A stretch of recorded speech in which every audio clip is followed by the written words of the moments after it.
Pleckgate School, thank you for sending your questions through. By the time you get this, you will have returned to your school and it will be 2023. I hope that you had a very nice, wonderful Christmas celebrating, and if not, I hope you had good holidays. So, your teacher kindly sent through questions for me. So I will kick off with the start of those questions.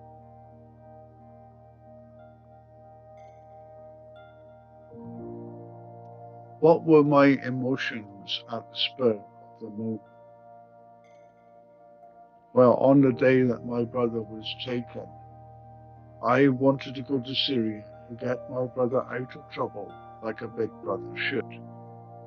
But I didn't know the people, I didn't know the language, I didn't know anything. So my going to Syria would have just caused more problems. But I was determined to do everything that I could to get my brother out of the trouble he was in. The night my brother was murdered, the emotions that I went through from getting the phone call telling me that he was gone to telling my family were a turmoil. I wanted to run away and hide, telling my family, but I couldn't do it. It had to be me that told my parents, our family, that David had gone. Towards ISIS, I felt so much anger, so much hatred. I wanted to murder them, and that strength of feeling shocked.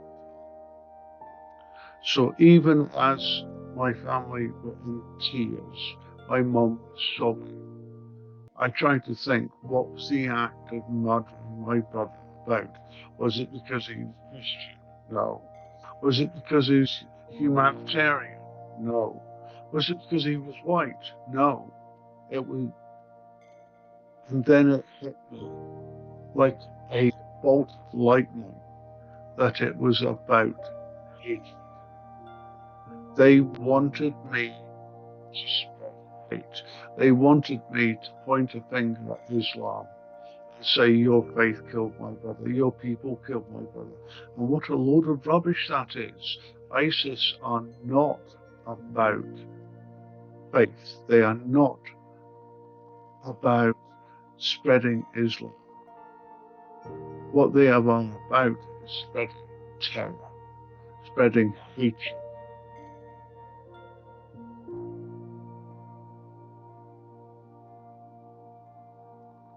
So what happened to the killers? Yeah. Well, Mohammed Mwazi Jihadi John was killed in a drone strike. Some of them who were responsible have been killed in battle, and some of them are being held in prison. Now, none of my family, none of my the British families or American families wanted to see those responsible for the capture, torture, murder of their sons and daughters. None of the families wanted to see ISIS people die. We wanted them to face justice for their actions.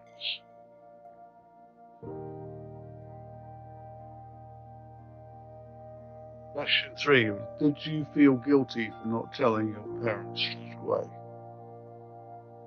The first thing I did when I received the phone call from Acted was, because I didn't know if it was a fake phone call or whether it was real.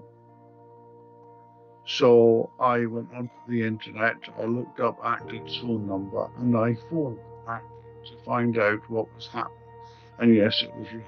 And then at that point, after discussing with them what had happened, I spoke to my parents and told them.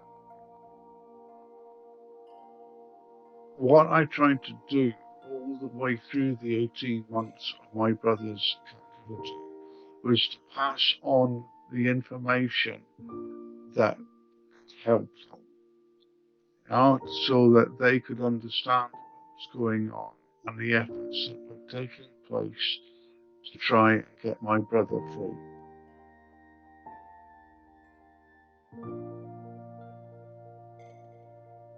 Would I go on rescue missions like my brother? I take it by that you mean humanitarian missions. I would love to do humanitarian work. I can't. I have lots of medical problems, health problems. I would cause actual more problems than they would solve by being. That would be very much first choice of things to do. But I work with Acted quite a bit. That's the agency that my brother worked for. I have travelled with Acted and have seen refugee camps and things like that. I have seen the work that they do on the ground, and it is quite incredible. Our humanitarian workers are our modern day heroes.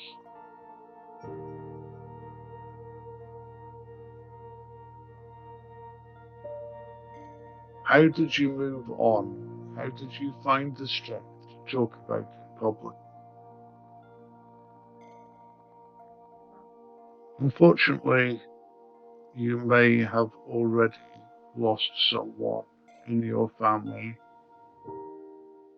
in the journey of life that we are all on. You will lose people that you love and that you care for. People say it gets easier with time. It doesn't. They are always with you. And one of the things that helped me a great deal was something that my grandfather told me. He said, the people that you love, that you care for, may pass from this life, but they are always with you. And my brother is always with me. He walks with me every day. When I'm standing doing a presentation, when I stood in front of your school, in front of your class and spoke, my brother was with me, beside me in spirit. He walks with me every day. I think that gives me strength to talk about what happened. You is the audiences, students. You know, you are amazing. You have the ability to change the world, and you can do so.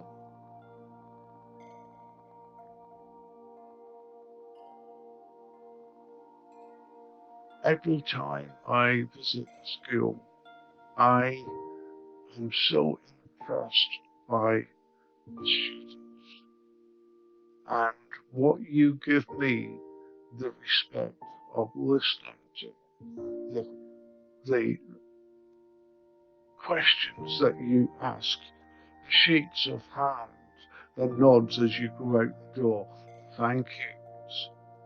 They all are.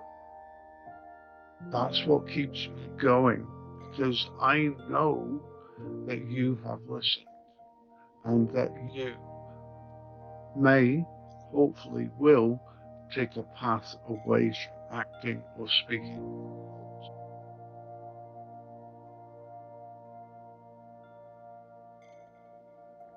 How did I manage to stay so strong? Strength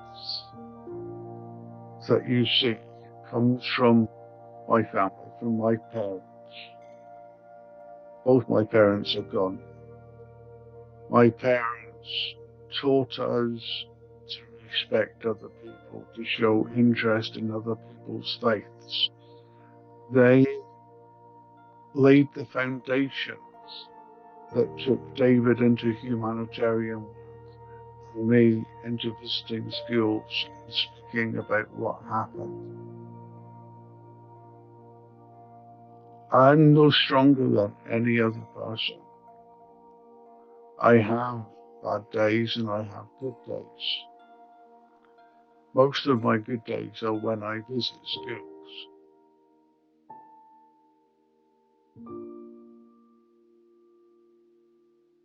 If I could get revenge on the person who murdered my brother, would I? No, no. Revenge is, I never wanted revenge for my brother's death, my brother's murder. What I wanted was my brother to be remembered for what he was, and that was a humanitarian, and that was a hero.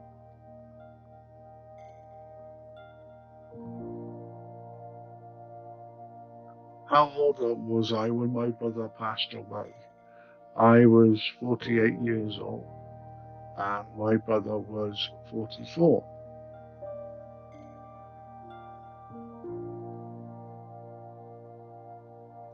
Did it take me a while to accept my brother was gone? Yes, very much so. Very, very much so.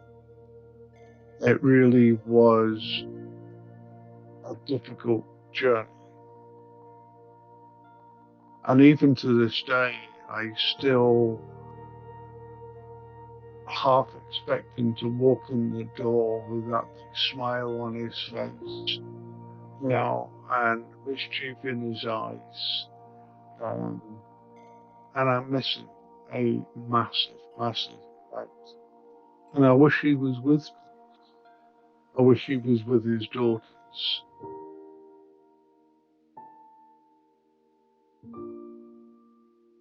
In May 2022, I went to the United States to stand in court and face two of the people who captured, tortured, and murdered my brother. And I forgave them.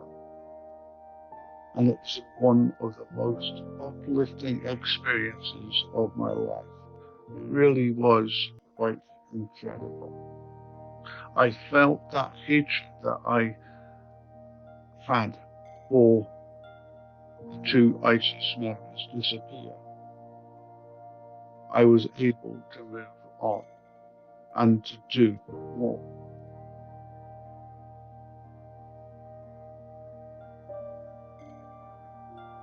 Was it easy or difficult to forgive the people who murdered my brother? It was extraordinarily difficult.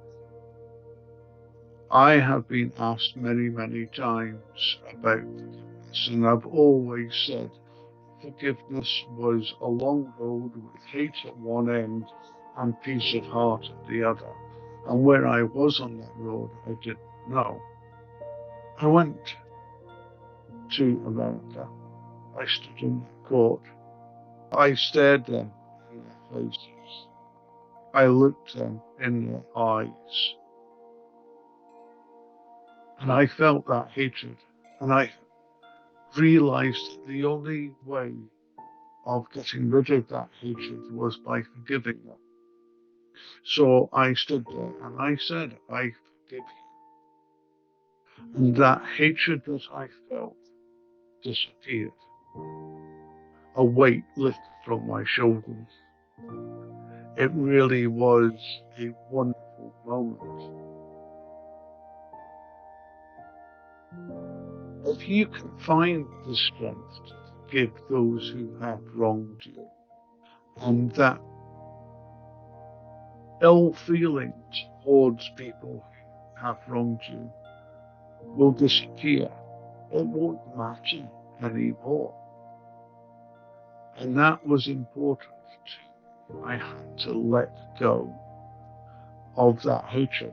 So I did. and I am a much better person because of it.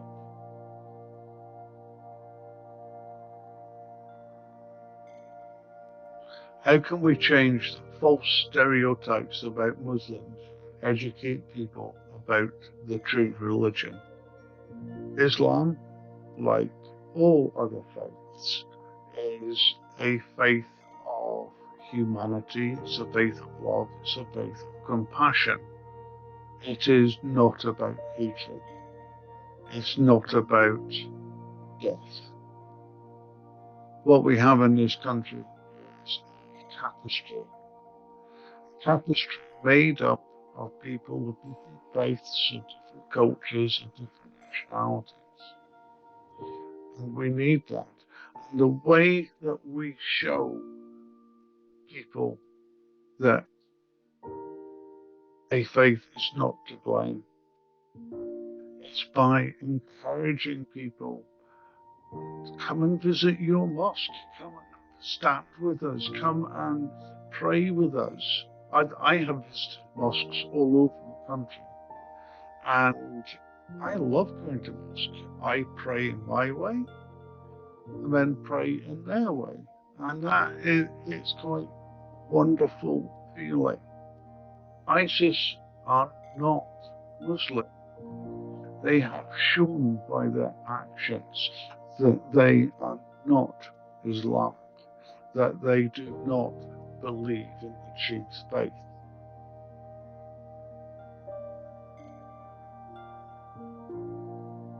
Would I ever have a conversation with people responsible for murdering my brother? The short answer of that is no. When I went to the United States, I, along with other family members from different hostages that were murdered, were offered the chance to speak with them. And I thought very hard about whether I should meet them and whether I should speak to them. And the answer that I came up with was that they were only interested in their story. They were only interested in their version of what happened. And that by meeting with them, what would I gain? You know, they were not going to say that they were sorry. They were not going to plead forgiveness. They were not going to do anything like that. So by meeting them, what I and my family and Global Acts of Unity gain from meeting? And that the answer to that was nothing. So no, I didn't.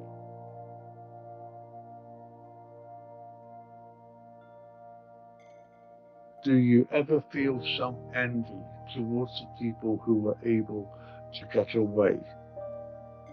Federico was David's colleague. He was taken on the same day in the same convoy with David, and they went through hell together. They really went through hell. Federico is the awesome man. He is incredible. He is as close to me as David was. My family and I have all met Federico. I've met Federico many times and spoken with him many times on the phone. I have never, ever felt envy for them that got away, that managed to be ransomed, that were returned home.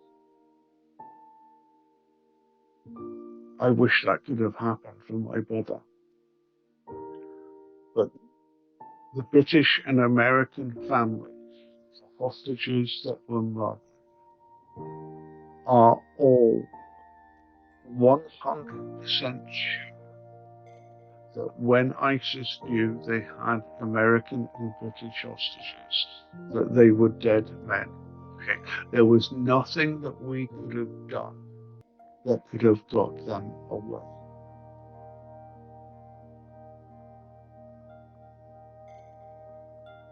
Do you ever feel rage towards my brother's murderers? I still get angry at times and ask why. I get angry at them murdering innocent people. Doesn't matter what faith, culture. They murdered so many people, so many of their own people, and I do feel rage at that. I do feel anger that, and it makes you bitter, and that leads to hate. So I let that anger go.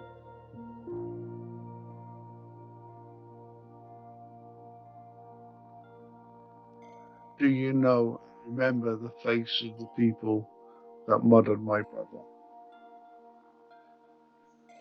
Unfortunately, yes. They are in my heads and in deep dark nights when sleep won't come and the bad memories come. I do see them.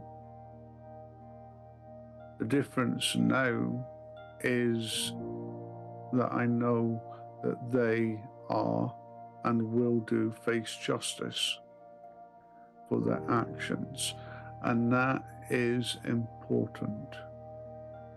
I no longer feel hate for any of them. That act of forgiving wasn't just the two that were in the court, but also all of the people who were involved in the capture, torture, and murder of my brother and the other hostages.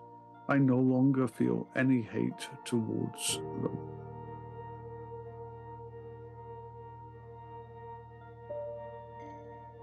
Did you feel it difficult not to drown in your feelings surrounding your brother's kidnapping and murder?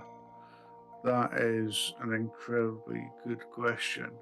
It was a journey through hell and back. At times it felt as if I was in a film, because none of it felt real.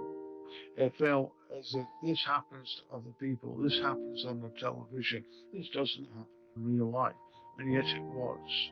And there was times when I felt so helpless that I could do anything to get my brother out. And that really was the hardest point.